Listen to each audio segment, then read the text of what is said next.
Yeah, cool. So on this podcast as well, Amber, we've got Wade.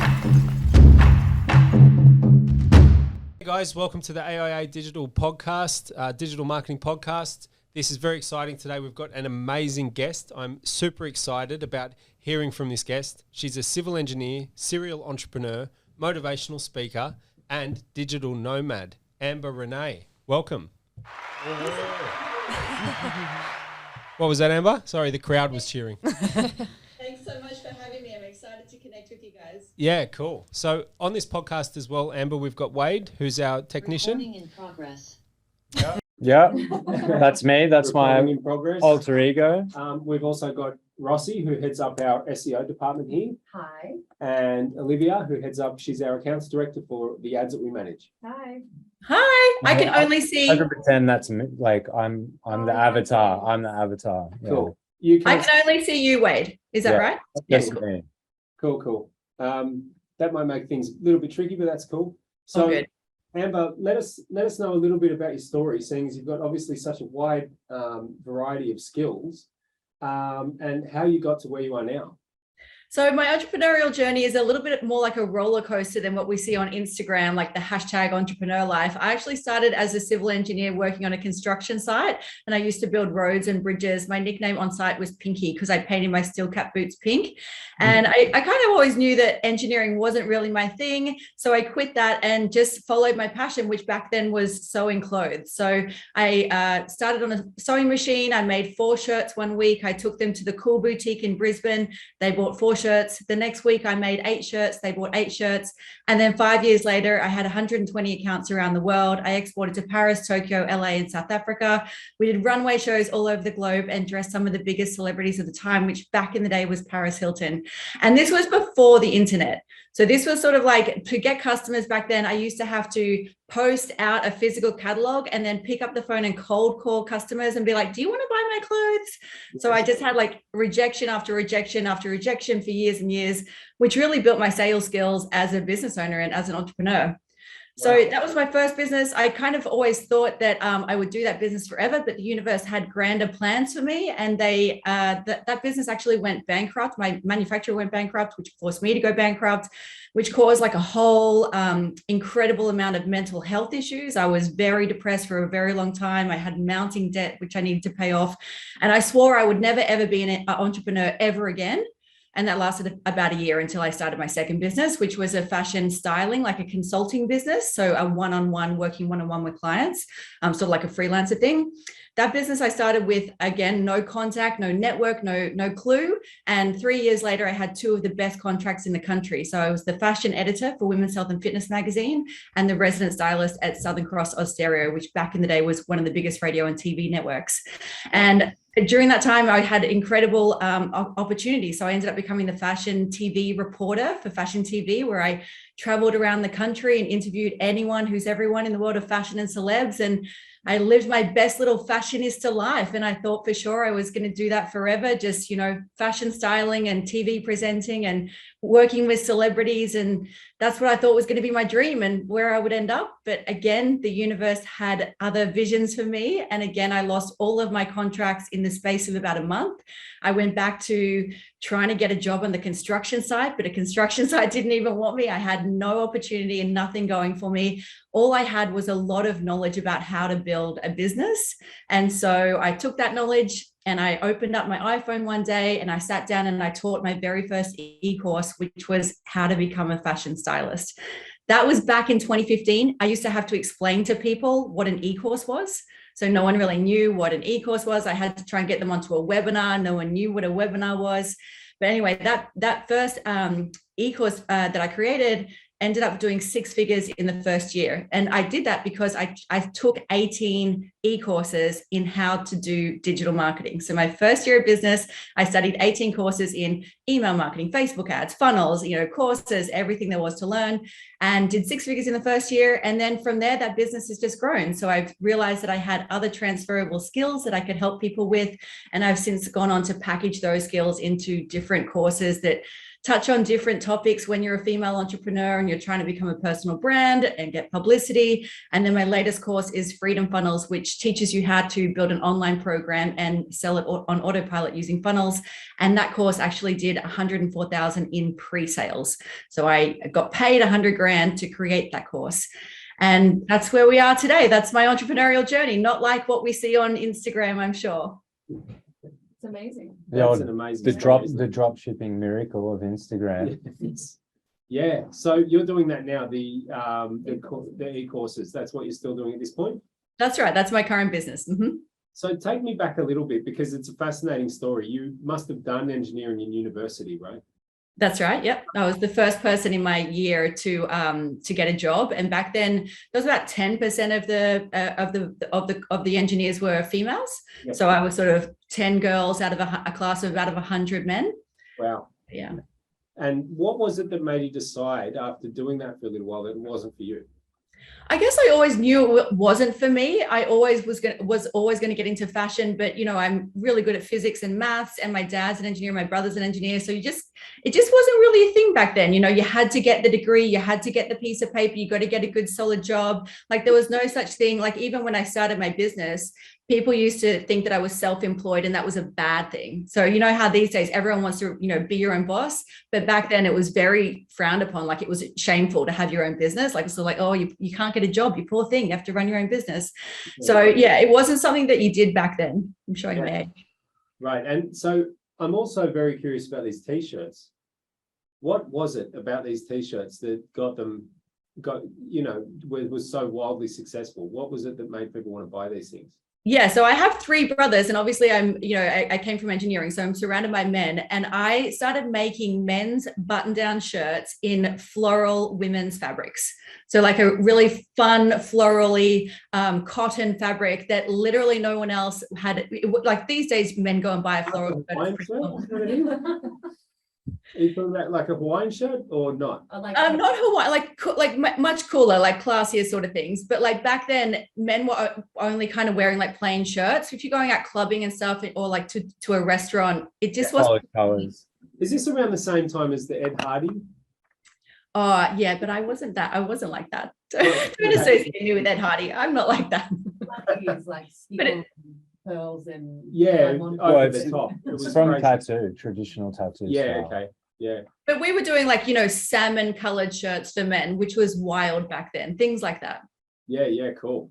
And then fast forward, you've started moving away from that. That obviously, you said the manufacturer went bankrupt. Yeah. So, and that whole business model is just so broken. I don't know if any of the fashion industry listens to this podcast, but I just, the model of manufacturing and paying your manufacturer 6 months in advance of when you're going to get paid, just that whole model is just so outdated. And so, such, in my humble opinion, not a very smart way of doing business. So, and that's what happened to us. We paid our manufacturer an insane amount of money to manufacture our latest collection. And they went out of business and took all of that money that we'd prepaid, took all of my fabrics, took all of my patents, and they were based in Vietnam. And I just didn't have it in me to go and chase them again, because, that's what you had to do. You go and chase them for your money. But we've got a client who does trade credit insurance. I think that might have been sort of similar. I don't know about manufacturers. It is exactly that, is it? No, similar. So people buy your goods from overseas. Yeah. Or If really. you order something. That insurance covers you if they are unable to pay. Yeah. Right. I don't know what, obviously it would be quite expensive depending on. Yeah, or if it's applicable in this case. Well, and in COVID times, like what's going on now? Yeah. So then that went bankrupt. That would have been a pretty hard hit, I imagine. it was incredibly difficult, and for so many reasons. That was my first business. I used to refer to it as my baby, which is just so damaging to think that that's something that you refer to as your child, because businesses go out of business all the time. They often don't survive. So then I've got the trauma around hang on, I've just lost something incredibly personal and dear to me. And I had so much identity wrapped up in that as well. I was that brand. I'd walk into the room and people would be like, hey, ARX is here. That was the name of the brand. So I had so much ego and identity wrapped up in that. So it was a huge mental battle to tear myself away from that. And then also physically, like I had physically worked myself to death. I found out that I was hospitalized. I found out I had cancer. I had stomach ulcers. I was on anti-anxieties, antidepressant tablets. And again, just because I had no boundaries around not working, like I just knew that I could outwork everyone. So I did. I worked every day for 5 years straight. Like I barely took a minute off. Yeah. And again, when I see entrepreneurs starting up, and I just think, let's have some, like the hashtag hustle is just so dangerous, because that's how it can end up. Yeah, and even if you don't kind of get to a rock bottom that is abrupt like that and forces you, you can wind up being kind of 60 or 70 and thinking, wait a minute, you know what I mean? What happened to my life? Yeah, I didn't see the kids. I never, connected with friends and family. Exactly. Yeah. So maybe there was something positive to come out of that. And you said, so it sounds like a massive rock bottom for you. That would have been really tough. It was huge. Yeah, it's definitely one of the, looking back, obviously there's been a lot of growth and a lot of great things that came out of having such difficult trauma. And I was still a kid, like this was sort of mid-20s, late 20s sort of thing. So to have that kind of trauma, reasonably early in your life was a lot to overcome. But looking back now, it was a positive thing, because it ended up shifting me onto a life that I never even dreamed of. My second business as the TV presenter, celebrity stylist, was just so magical and incredible that I just would never imagine that for myself. Yes. Yeah.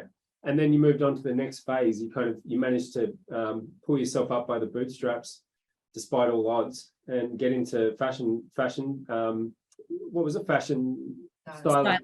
That's the word I'm looking. Yeah. And ended up advising people on styling and fashion. Is that right?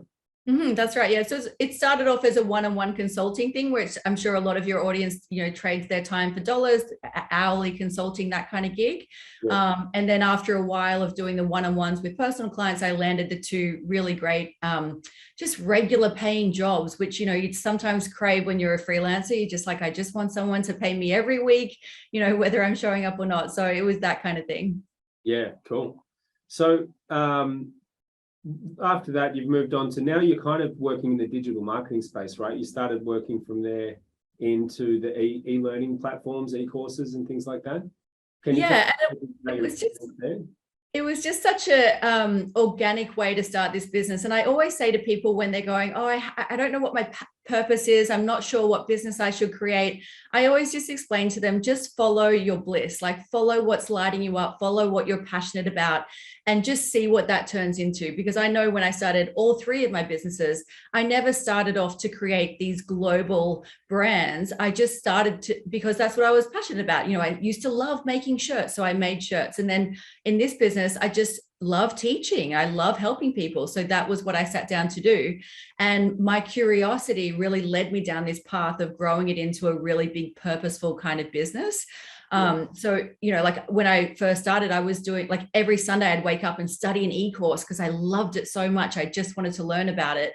And again, I never sat around thinking this is going to be a business, because back then it wasn't really, there wasn't an e-course business. People weren't really doing this kind of thing online. Like there was a couple, but it wasn't really as common as it is today.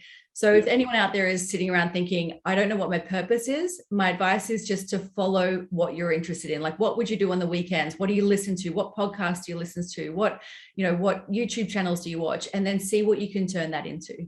Yeah, cool. So you said that you spent a whole year actually doing online courses to figure out how to do it yourself. Did you build the courses, or did you have help in doing that? How did that?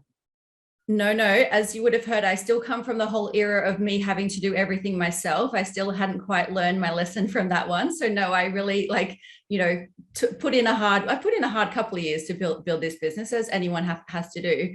But that first year I studied 18 e-courses. So I studied other people that were really good at what they were doing. And then I also built my own and built my first funnel. And I basically sucked at it pretty much for about a year. Like I did a webinar every single week for the first year, every week, no matter what. I did that webinar, whether there was 3 people online, whether there was 1 person on the call, it didn't matter. I was still showing up and doing my webinar and just tweaking my funnel and figuring out little, what you do when you're building this business, right? It's all just little conversion rate optimization. So I basically just spent a year doing that until I really figured out cool, I can just turn on a traffic source and put it onto an evergreen funnel and, away we go. And are your courses like continuous? Is there follow-up courses, or is it just a one-time kind of 10-week type thing, and then at the end of it, it's sort of like a certification that you give to someone? Yeah, there's a couple of different ones. So my fashion one is definitely that. They do a course by themselves, and then they graduate, get a certification, then they go off and be stylists. My Freedom Funnels one is sort of a more like a coaching program. They stay within the community, and we give them ongoing weekly support with live coaching calls. Yeah, that's awesome. So you've also built a community as well, apart from the fact that you're teaching valuable skills. Then a community of women that kind of band together and talk about their experiences as well. Is that like a place as well to discuss what's going on and find out new ways and how to improve general women's leadership? Exactly. And also just what to do when it doesn't work, because I think mostly in this business, it doesn't work, right? When you're trying to build funnels and test markets and try and find product market fit, mostly it doesn't work. And so I think, especially if you've come from the employee mindset and you have a go at something and it doesn't work, you're sort of going, oh my God, this is the worst thing that can happen. But for someone like myself, I've had like 10 years of failure. So I know like, oh, it's fine. It's probably not going to work. That's okay. We'll just have another go the next week. But I think, being in a supportive community where you can share those experiences of being like, hey, this hasn't worked. What do I do now? And knowing that, you're not a failure, just that thing failed and you can try something else. Yeah, totally.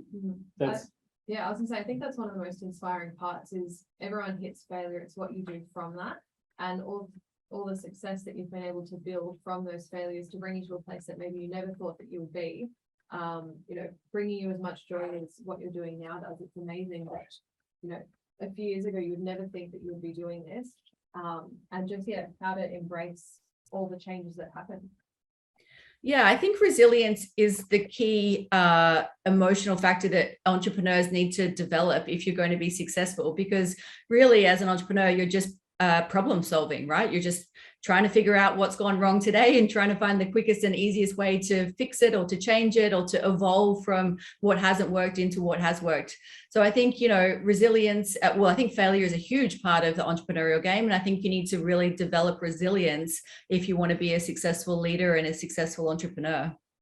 Yeah, absolutely. I think when you're in the midst of it though, if you think about it, like when you're in the midst of, Easier said than done. yeah, it's a real hard thing to sometimes feel like you can get out of it. So I guess the reason why I was speaking about the community part of it before, like even like body transformation programs, I'm thinking like sweat and everything, how they build these communities where women, it doesn't have to be women, but people support each other on their journey. It gives you that push, and it might not be people that are close to you or your family, but it still gives you like a lot of power. I think that's the other thing with entrepreneurship is that most of us don't really know anyone else doing this.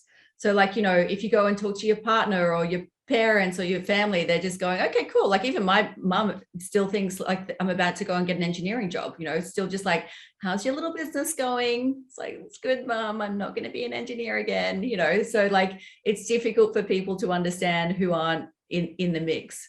Were your parents kind of against the idea? Did they think that you should play it safe and stick to the the engineering role rather than go out on your own, or were they behind you?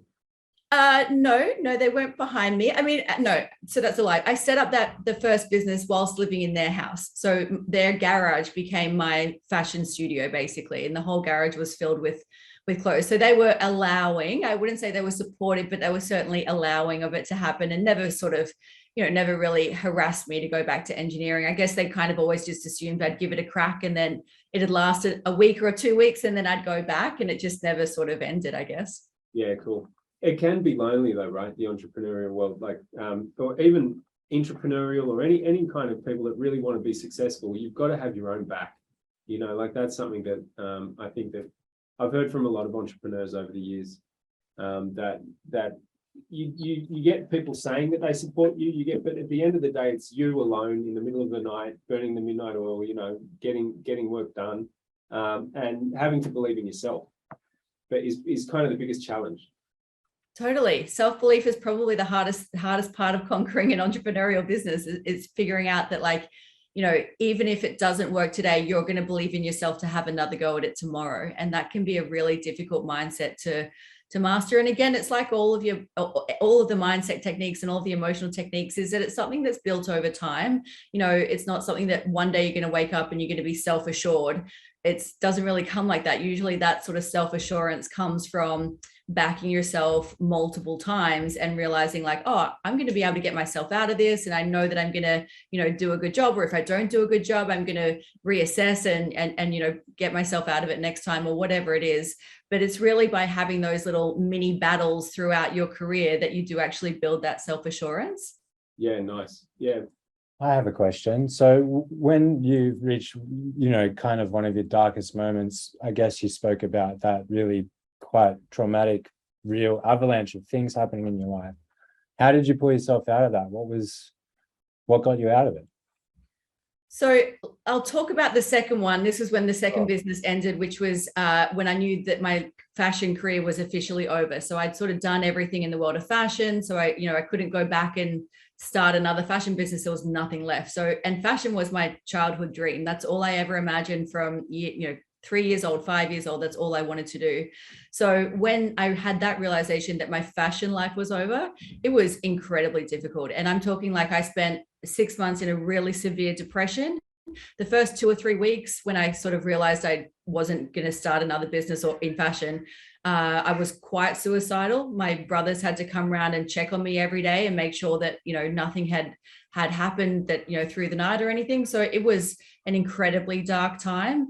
And honestly, I just did the 101 of mental health. I took myself to therapy every single week. I went on walks every single week. I made sure that I was doing things like eating the right foods. Like it wasn't any grand gesture that did it all. It was just very incremental baby steps. So if one day I couldn't get out of bed, but the next day I could make it to sit on the couch, great, then I had a good day. If the next day I could go and sit outside, I'd had a good day. If the next day I could go to the beach, I'd had a good day. So I think when you're in the depths of that darkness, it's a baby steps process. Like I don't think there's like, oh, you're fine now. Like it's so wake up and everything's right. Yeah, no. Or even like, hey, we've got a great job for you. I don't even think anything like that would have like fixed me at that time. It was really just an internal battle of like, let's just really slowly put yourself together and just do all of the things. Read the right books, journal, go and find some beautiful women's circles to sit in, meditate, all like literally all of the things that we all know that we're supposed to do, but we sort of don't do.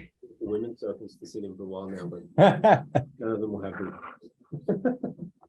So a part of what you do as well, I've done some reading about you online and stuff, is mentoring or helping female entrepreneurs, women in business. How did that come into this? Yeah, I guess, again, it wasn't something that I sort of set out intentionally to do, but it just sort of, throughout speaking to women, I've realized that I sort of had just a bit more runs on the board than most of the people that were coming to me anyway. I'm sure there's much more experienced people out there, but the people that were coming to me sort of needed a bit more support and one-on-one sort of support. So that's how one of my programs just kind of turned into a mastermind, which is just more of an intimate way to help people. And I really get a kick out of getting into someone's business, because it's often so much easier to look at someone else's business and just be like, just change that and that and that and you'll be fine. Whereas, with your own, you're like, no, but I've got to overhaul the whole thing and turn it upside down and start from scratch. Like you kind of get blinders on when you're looking at your own business. Yeah, definitely. Getting the outside input helps, but then you've also got to be willing to let go. Yes. There's things that you've got that people say, why are you doing that? And you're like, because I need to. I've got a whole bunch of irrational reasons that make no sense, but it's not going. And then it gets into the whole, you basically end up becoming a therapist, right? So then you start going, okay, cool, let's unwind what that mental belief is that's making you think that you need to do that. And then it, can sometimes go back to some sort of childhood belief or whatever it is. So, and again, having had some very severe psychological trauma in my past, I'm super interested in that, right? So whenever I come across something like that, I'm like, ooh, let's dive in and talk about your stuff. This is supposed to be a business chat, but let's go deep. Yeah, well, it's kind of, business is people, you know what I mean? So that's still related. It's totally related. So what's one of the main barriers that you see from these people who come to you between them, where they are and where they want to be? Like, you know, success is a funny word. It can be measured by a range of different things. It's not always about getting rich, right? But what do you think is kind of the common things that people come to you with? Great question. Let's talk about defining success later as well, because I want to chat about that. But for the people that come to me, obviously they're mostly female entrepreneurs. And what I see is that most female entrepreneurs have a hard time being seen and heard. So, you know, putting themselves out there on podcasts, getting in front of the video camera, you know, standing up even if they're entrepreneurs, standing up in a meeting and being the voice and being heard. And, you know, I think that stems from a lot of things. I think as little girls, we're told to be, you know, be quiet and sit in the corner. At least we were back in generationally. Yeah. So I think there's an ingrained generational, you know, message that women are supposed to be quiet and polite and not be outspoken and not take up too much space and certainly not be too shiny and outrageous. Yeah. Which you kind of need. That bullshit though, isn't? I just hate that about our past. It's just makes no sense. You know what I mean? It's where did that even come from? You know, it comes from fear. Yeah, Fear of losing control. Yeah, I mean, as this business being primarily managed by females, that's something that I just think is crazy, and I think that we couldn't have anyone better in the roles that we've got here in management. You know, so you think that it's, although I have struggled to get these guys on the podcast from time to time. Well, that's one of the barriers you're talking about. Yeah, but she spoke about it as well. So I feel comfortable talking about the things that I know, my department, my stuff, my knowledge base. But when it comes to like having to put yourself up on show, whether it's a podcast or like trying to network with people that are outside of your field, I find it really difficult because I find it disingenuous sometimes, and it doesn't come naturally to me because it's not like a natural flowing conversation. Yes. You know how they talk about having elevator pitches that say exactly what you're doing? Yeah. I have no idea how to do that because it feels a bit immense. I have such anxiety about things like that because it's just so unnatural. So listening to you say like you're calling up people and, you know, networking and doing these things that absolutely terrify you, I'm getting anxiety. So the good thing is all of this can be taught. So you're probably not great at networking because you probably never sort of practiced at it. You maybe only done it a couple of times. And this is what I always say to people in my in one of my courses teaches this kind of thing. We teach personal brand, we teach video, we teach publicity, how to get yourself on podcasts, on stages. And the thing is, all of this stuff is something that you can learn, you get taught how to do it. And there are techniques, like there are techniques for changing the way your voice sounds so that you like the sound of your voice, so that you don't think that you sound so nasally. There are techniques for... Have you been reading into my mind? That's the other part of the course. That's right. We teach you how to mind read. Yeah. No, it's so common. Honestly, every single woman that takes my course, they say, oh, I don't like the sound of my voice, so I can't do video. And I'm like, okay, cool. Well, let's change the sound of your voice. It's so easy. So, and anyway, the thing is, all of this can be taught. And a lot of people come to me and they go, oh, I'm not good at video presenting. And I'm like, cool. How often have you been in front of the video? And they're like, oh, just, you know, once on my birthday 5 years ago. You're like, okay, cool. Well, if I tried to do anything once 5 years ago, I'd probably suck at it too. But, you know, with practice, you can get better at it. Well, how many times did you ride the bike? Yeah, I really do. That's right. I'm going to be on the podcast. Yeah, cool. So what did you have for breakfast this morning, Amber? This morning, we actually went for a surf at our boiling pot for breakfast. Oh, you went for a surf? Yeah, we've recently moved to Noosa from Bondi Beach, and I always thought I was going to be a Bondi babe for life. And then we came up here to visit my family about a couple of months ago, and I was just like, what are we doing in Sydney? This place is crazy. It's so busy. And so we've swapped our tiny little Bondi apartments for a gigantic beach house in Noosa, like walking distance to Noosa Beach. And now we're just, you know, I'm trying to practice retirement life. I think that's my next big goal. Like, how do I just be a retiree and eat dinner at 5 o'clock and, you know. Like me, the kind of person that's gonna be able to do that for too long. It's hard to say, isn't it? Yeah. I keep having these fantasies and talking to my best friend. I'm like, I just want to do that. She's like, no, you don't. I'm like, Yeah, no, you're going to go crazy. I don't know what I would Maybe, do. who knows? You might not. So, yeah, You keep look, busy in retirement too. Just Sydney, different kind of busy. everyone that leaves Sydney says, why didn't I do that sooner? Mm. And everyone that moves to Sydney says, I've got to get out of here. I've got to get out of here. What am I doing here? You know? Well, I'm from Queensland and I went to Melbourne and then landed in Bondi. And I was like, this is it. Like, I'm Bondi for life. Like, I'm never leaving. You know, this is my vibe. And yeah, now that I've gone, I'm like, wow, that was so busy. It was very I go to Bondi when I want to feel overwhelmingly self-conscious about my image. Basically, like Take I see all yourself these down a people- notch. Yeah, after about 10 minutes, you find me near the dumpster. You know, Yeah. just Blending in. with my dad bod. You know, wondering why I don't look that good. There's nothing more motivating to get to the gym than taking a walk down Bondi Beach. It's Yes. honestly Yeah, the yeah. best motivation. Oh, the outdoor gyms there as well. I know. right? Yeah. And there's always these perfect specimens. Yeah. I was saying to my partner today, I think Bondi is the best looking postcode in the world. Yes, I would say it would have to be. You just go there and straight away you just get all the tanned and, you know, it's a beautiful place. It's part of Australian culture. I really Yeah, love but you that also about it. get a lot of backpackers and tourists and stuff like that who Yes. are all very much into the Bondi lifestyle. Which Yeah. is the surf, the sun, Yeah, the skin. healthy, the skin. The surf, the sun, the sand, and the skin. Yeah, cool. So you said before also that the barrier, one of the main barriers you see that people have is the willingness to kind of put themselves out there, the taking that challenge on, and kind of before they even really give it a shot, they've decided that they're not any good at it, or they're never going to be any good at it, which is something. Anything else that you see is like a common? Well, let me just share a story about one of my students that I just remembered there that went through that program that teaches you sort of, you know, this visibility. And she wanted to do, she was running a PR business, or a public relations business. And so she often needed to stand in front of crowds and present, you know, be the MC kind of thing. Yeah. And she was saying she just absolutely couldn't do it. She used to get one of her staff or one of her interns to do it, even though she was the business, like it was her brand. Yeah. And she went through my program and said at the end, because I run you through like a fear, we sort of run through all the fears of where you may have developed these fears from, or what the fear, you know, what it possibly could have come from. And she said that when she was in primary school, I think it was, she did a dance contest at school. You know how they have dance contests and everyone gets up and does a dance. And she got up and did a dance, but her dance was a little bit too sexy for her year, her grade. And the teachers pulled her off afterwards and reprimanded her for being too sexy on stage. And then she's had a program ever since then that she shouldn't be on stage because she's too much. That's it. That's that wound that you get. You get wounded by something and you never want to go there again. It's always school teachers ruining people's lives. Yeah.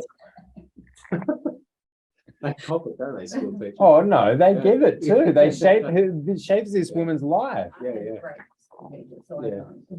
Well, look at how well formed you are as a beautiful adult. Yeah. Not that well. So you discovered this while she was doing your course. Yeah, so she discovered it and then shared it with us, and then, you know, cut to a week later and she's in front of a huge stage giving a speech, like no problem at all. I imagine there would have been tears. I was moved. I thought it was incredible. Yeah, cool. So then she nailed it. She got up there and did it. That's right. Yeah. And so now she's very visible on her, like we're Facebook friends. She's always doing videos, always taking photos.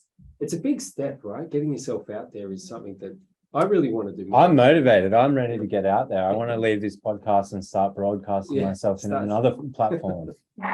Yeah. Also, the other thing with that, are you going to do OnlyFans? Is that the platform you're going on? It has been floated to me before. Look out. The thing about that as a male performer is it's already a very niche market.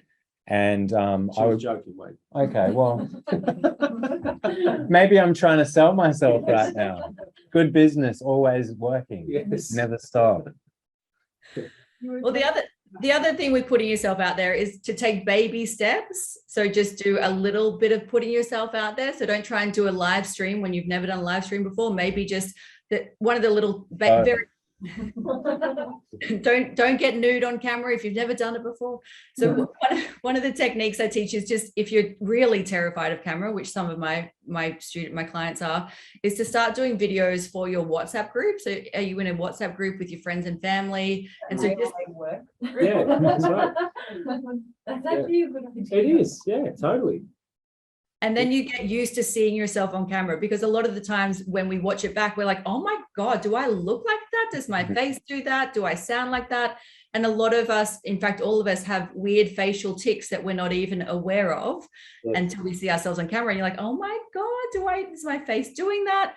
So again, you get used to seeing these, you can train yourself out of them. And then again, you just get more comfortable with the putting yourself out there. You practice it, and it becomes more comfortable over time. Like going to the gym. Yeah. But do you think, I guess presenting to a camera is pretty much the only time we ever talk to something that's not a human. Inanimate object. Right. And when do we stand at a wall and talk to it, or like look at it, You don't talk to the mirror. No, but that's no, it's a thing. But that's an animate object, you're seeing a reflection back at you. This is just like a static object that has a red blinking I light. do when I get out of the shower, I look in the mirror and I say, you naughty boy. And the other thing with seeing yourself on camera is when you watch it back, you're seeing the mirror image of what you normally see in the mirror. So all of a sudden, everything looks weird because we're used to seeing ourselves this way, but you flip it when you're watching it on camera. Yeah, and then also the sound, when we hear ourselves speak, it's got this beautiful cranial skull kind of vibration, which sounds like we're in the shower. But when we hear it through a speaker, we actually hear how other people hear us speak, and you're like, oh my gosh, I'm so nasally. People are having to listen to me all of this time. What do you think? Have you thought about this, Amber? Like, what is it that happens to people when you put a camera in front of them? Why do people go so, like, their mind goes blank? Why do they get so nervous?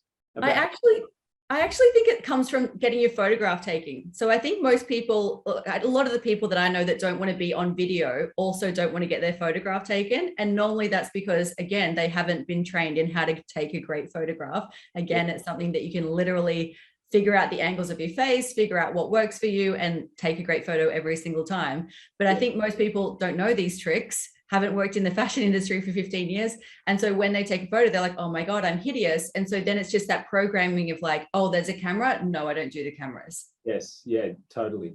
So wait, I've got a question related to this. What do you think that it is that important for somebody to get in front of the camera, or are there other ways that you can get yourself out there that don't involve this video style shooting? Visual. Nice try, Rossi. No, that's a great question. Once upon a time, the networking of the world was all face to face. Yeah. So it kind of changed obviously with the digital age, but is that even a possibility? Is there an avenue for that? Yeah, just for that, rather than camera, social media. Yeah. So I don't think you need to be on camera, but I do think people like to connect with your story. So if you can share your story in a way that people can connect, which doesn't really come from reading a blog post. So it's not really just a blog post or a social media share. You kind of want to get to know the person behind the brand. And so usually that comes from hearing them speak or watching them on a video. So if you don't want to be on camera, great, don't be on camera. But audio is a huge opportunity. And I think we're going to be seeing way more audio platforms in the next couple of years. So maybe you can do podcasting, requires no video, or maybe you can do little audio messages rather than a video, or put it, over the top of a still image on your socials. Yeah, it's interesting how long form's kind of taken off, right, with podcasts especially. But even if you think about Netflix series, they're like 13-hour movies per season. So we kind of, if you would ask people 10 years ago if they thought that would have worked, they would have said, no way, people don't have time for that. Well, the dichotomy because we're so bombarded with these short, rapid fire information bursts that, we want the opposite of that also. We want something that lasts, because the universe is expanding, everything's contrast is expanding. Yes. So we have this really short little jam in the psycho zone, and then you want to like sit there and kind of cruise down memory lane into a new world. Yeah, totally. Yeah. So Olivia, I was going to say, before we were going to come back to defining success. Had some good things to say about that. Yeah. Great segue, Olivia. So defining success. So again, we all get wrapped up in Instagram culture that tells you that success looks like a 7-figure business, or success looks like, a team, managing a huge team of people. And I've seen so many people, and I've been a little bit guilty of doing it myself, of trying to chase after that type of success. Success comes in so many different things. There's freedom, freedom wealth, there's time wealth, there's health wealth. And I think like figuring out what's important to you. So I realized pretty early on in this business, once I'd made like enough money to not be stressing about how I was going to keep making money, that I realized that I just prefer to put everything on automation and do less, and like go traveling and be a nomad and live in beautiful places, and spend a bit of time each day exploring and traveling and adventuring. And again, this is not something I'd done in my first two businesses. You remember, I literally worked myself to death. So now it was more of a priority for me to be like, hey, let's enjoy life and not have the business run my life. Let's have the business support me exploring life. And so I think defining success on your own terms. Maybe success looks like, shutting the laptop at 2 p.m. every day so you can go do school pickup and play with your kids every afternoon. Like that's success. That's a successful life. So I think like people need to get clear and not follow what everyone else is doing on Instagram, and just get clear on, what does it look like for you? Maybe success is doing 3-hour days and having just enough money to live a really peaceful, calm, beautiful life. And you don't have to stress about money. You're not going to buy the fancy Ferraris, probably not going to live in a gigantic beach house, but who cares? Like, you're super happy. You're having a really beautiful life. So I think like defining that success is very important. Yeah, my missus kind of pushes me in that direction, I think. The 3 hour. I say, oh, just I'm going to work like 12 hours a day. I'm going to be obsessed with this business, and then we're going to have a shitload of money, in like 5 years. So just wait 5 years, and then you'll get me, more of my time. And then it was put to me in a different way. You can't say to someone, I'm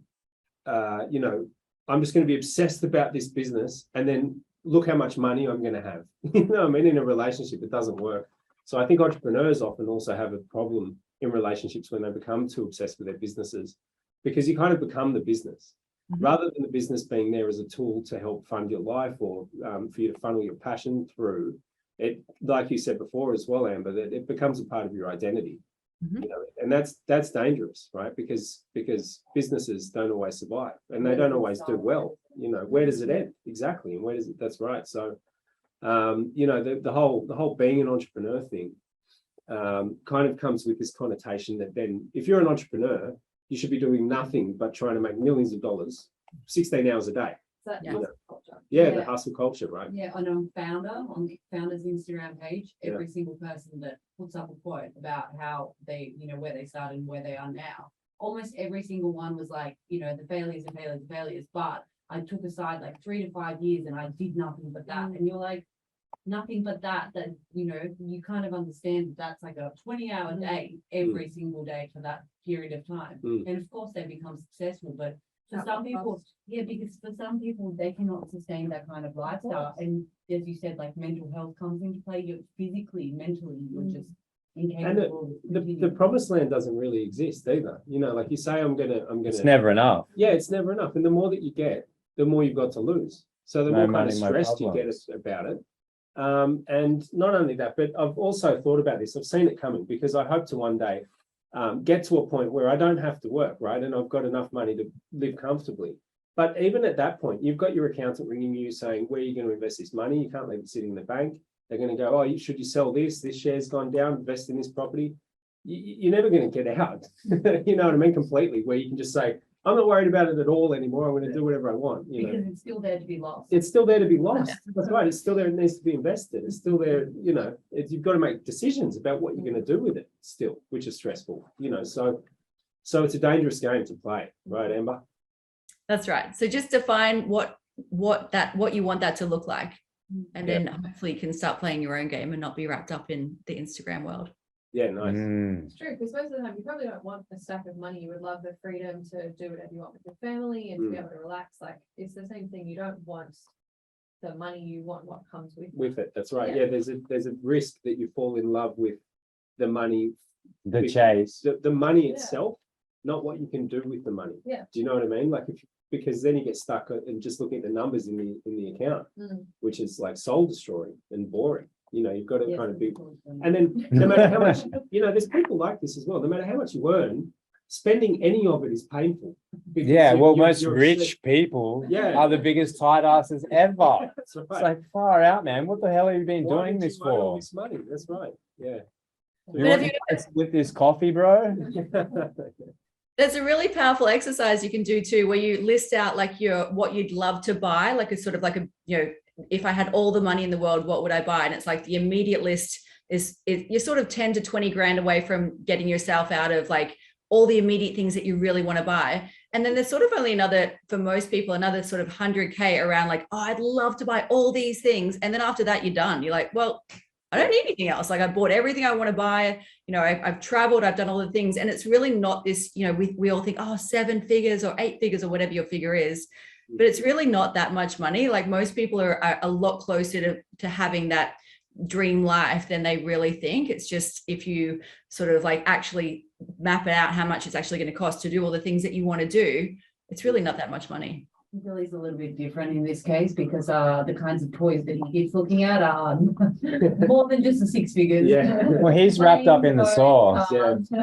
Every 5 minutes. I've learned one thing though, which is that I have to be careful what I buy because everything I buy, I have to use, and I have to do things with it. Like, so cars and motorbikes and things like that need maintenance and need to be cleaned. And, and then things like podcast studios and green screens and cameras and other things like that. The drone, every time I look at that drone, I'm like, well, that was a waste of money. I haven't used it for 6 months. Why? Why didn't you use it? Because it crashed. Yeah, I wasn't going to bring that up. And we were using it, and it was great. It's been great in some of our creatives. Yeah. All of the things you mentioned that are in here have Mm. made this business money. Yes, that's true. What hasn't Thank is you, your Wade. motorbike or your car. Well, the car that went for a test drive. Yeah, the other day, yeah. I But want how that. could you sort of move when you do go for a bike ride? Oh, yeah, that's right. It definitely improves. So So, there's your success. Yeah, but you get the bike that you wanted. yeah, but all I'm saying is I identified the risk that you would have expensive things lying around that actually make you feel bad Mm. because you don't use them. You're Feel like, why did I guilty. buy that thing? It's You just had- lying there. You had a good thing today at lunch. You were mentioning about abundance and Now we're getting spiritual. See, Yeah, can you share this with? It's not all about having it to yourself. Okay, yeah, You wanna share- I all thought right. it was a very, yeah. Thank you. Yeah, you were all like, okay, give me something then. No, I was just thinking this is kind of, I guess, relevant. So I was just thinking about how people often think that like being generous and having that come back around, is like karma and it's got to be cosmic and, it's kind of spiritual, but it actually makes sense logically and rationally as well. Because if I give a homeless guy that I'm walking past that asks me for money, $50, right? Then I'm faced with the undeniable truth from that moment that I've just given something away and I still have enough for me. I still have more than I need. So from the moment I gave that guy $50, I've gone from potentially living in a world of scarcity where I don't feel like I've got enough to having to accept the fact that I've got more than what I need. And so that's the kind of the advantage in that. I think it makes sense rationally. It's not just a cosmic thing, Powerful realization. Why don't we all go and give $50 to homeless people today and see how it makes us feel? You don't think that would make you feel abundant, right? Like at no point do you think if I give money away, then I'm going to feel abundant. But that's exactly what just happened. Yeah, that's right. Well, because you still have enough for yourself. So, Should I do it this afternoon on the way home and film myself so I can get the social credit? Yeah, but I'm not paying it back. No, I must say I'm pretty inspired. I think I'm actually going to do this Cool. when I go home. Yeah, because we all walk around all the time feeling like we don't have enough and we want more. It's even the same thing with time. Like if maybe you actually just can't afford the money, even to give your time to a charity or something like that. It's the same thing. Everyone's like, oh, I don't have enough time to do this. Don't have enough time to do that. Well, it doesn't even have to be a You can't charity. now do something else. Exactly. Like All of a sudden you realize you actually had more than enough Yeah. time the whole time. mindset. Yeah. Whoa. So Amber, thanks for your insights. That's been great. I've really enjoyed this podcast. What is the course called that you're running at the moment, or courses? Well, if you go to amberrenae.com, I've just got a brand new website that's launching. It'll be launched now when this goes live. What is And, it? Amber what? Renae, Amber Renae. Renae. Oh, you said amberrenae.com. Cool. Okay. I And do so- have one more question for you before you go, because it was something that I saw in your profile, but helping women rediscover the wow factor. Mhm. What is the wow factor and how do I rediscover? How do I get it?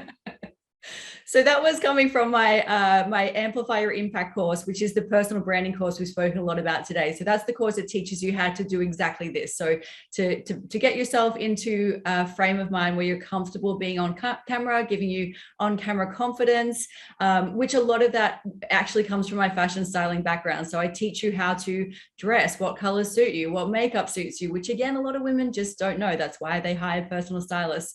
So that's where that the start of that course starts, and then we run you through how to be a video presenter, how to create great content, all those kind of things. So a lot of the wow factor comes from not having the confidence to put yourself out there and not knowing what looks great on you, to then going through this process of creating these great images. Like a lot of my graduates from that course go, oh, I've just done a brand photo shoot and I'm happy with it for the first time in my whole life. And they've done all these shoots before and they've never been right because they didn't know how to style themselves or didn't know how to, which colors worked for them. So that's the wow factor, getting it all, putting it all together and getting the confidence to put yourself out there.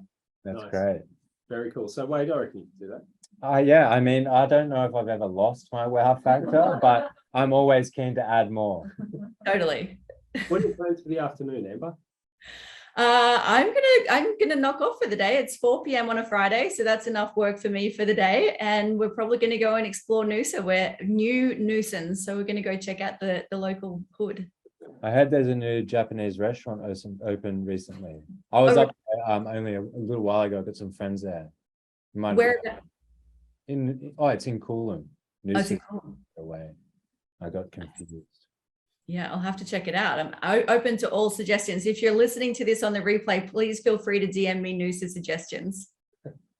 I'll be watching Zombies 3 with my daughter, 7-year-old daughter. She's very excited about Zombies 3. it. Yeah. Zombies. There's Zombies 1, Oh, which is about zombies. there might be a second one. Yeah, Zombies 2 is about can't remember. And the Zombies 3, this one's about aliens. Oh, So it's going to be lots of fun. Rossi and I will be talking about the 4. Yes, because Amber keeps doing it. She's leading the way. guys, it's Thanks, all about get the business to work for your life, not the other way around. Come on. Yeah, I like it. Perfect. Thank you very much. We have two songs. Yeah. Evidence. It has been great. You're a delight, Amber. Lots of fun to talk to. We'll hopefully get you back on again soon too. Awesome. Thanks so much for having me. Thanks, Amber. Peace. Bye. Oh, we were going to do a thing at the end. How good was she? Yeah.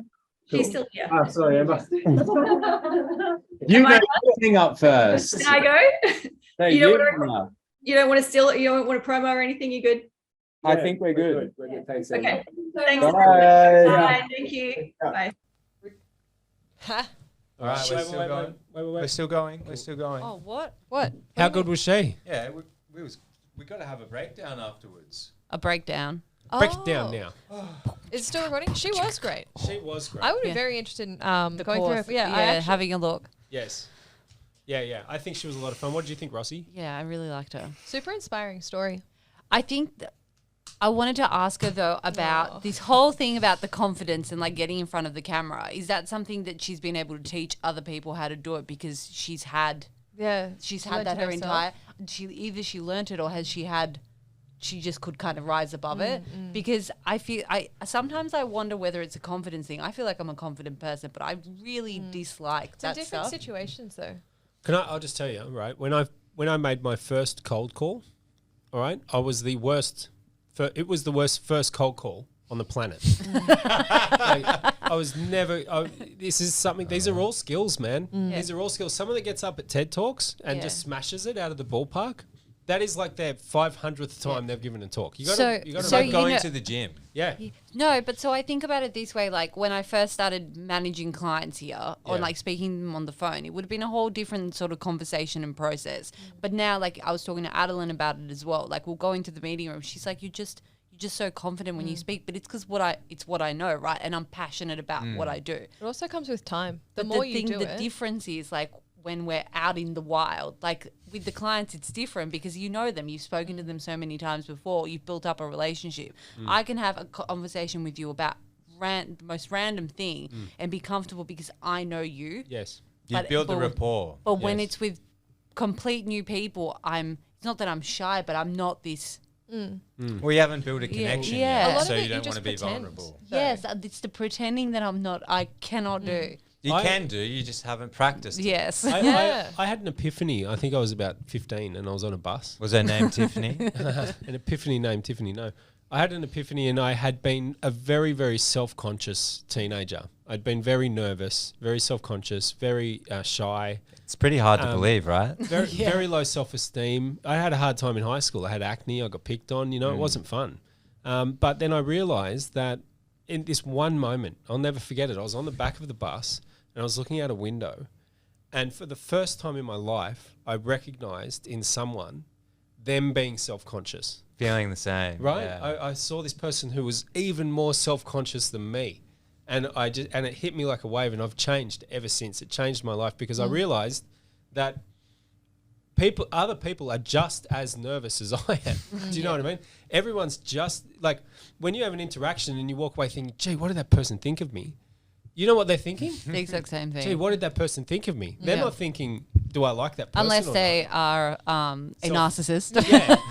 Then they're thinking about themselves. Yeah, or self-actualized. Have you heard No, that? but term? even a narcissist would want that person to like them. Yeah. Yeah, that's right. So you've got to. That's where you then you can get kind of compassion as well. You know, you're like you don't feel like it's you against the world. It's like other people. We're all in this boat together, man. And no one really has any answers. You know what I mean? We've all struggling with the same stuff. Can I make a confession? Yeah.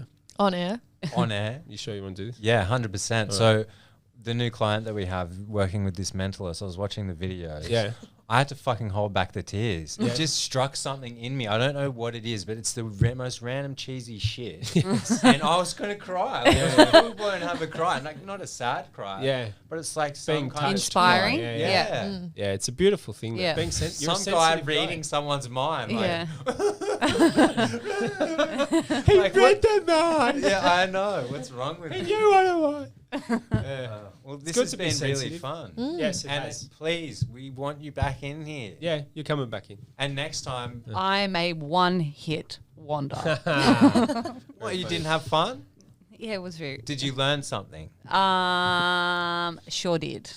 Did By you? the way, of anyone things. listening out there, the reason what we're talking about here is myself, Wade's the videographer in this business and the TikTok master. He creates the TikTok ads that we're running at the moment. Olivia is the accounts director, so she's managing the team of account managers with paid ads, Google and Facebook, TikTok as well. And Rossi is the SEO oracle in the office as well. So we have in here in this podcast a wealth of knowledge. But we're going to get good at doing podcasts too, which is going to be fun. Yeah, the podcast I don't mind. Yeah, cool. The videos. Yes. No bueno. But what about maybe you should do her course.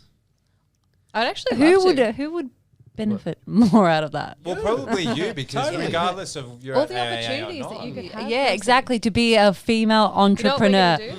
So maybe I should Rossi's going to Hey. do the formally course. submit my. Have you ever heard the term entrepreneur? Yeah, you've been saying it quite a few it's times. his new buzzword. He's learning You're a new going to do the word. course, Rossi, Alright. and Yeah. then Yeah. we're going to have Amber back on, and we're Right. going to show her everything that you've learned. Yeah. Okay, this is going bad. Bye, guys. See you later.